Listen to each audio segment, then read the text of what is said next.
Hello दोस्तों, today we are going to explain most popular question in interview. This is the question: find the expiry date by the using of years, months and days.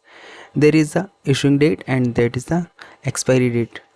We need to find out the expiry date by the year, month and days. How? Let's begin. Equal to first of date, D-A-T-E, date. Then it's asking about year. Year is okay. One formula is other one, year. By this we get year, then plus this year, comma, second one is month.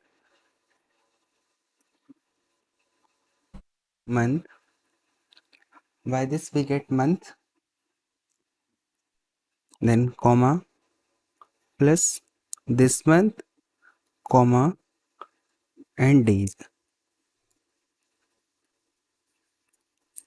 By this we get day plus this day, then bracket close, then enter.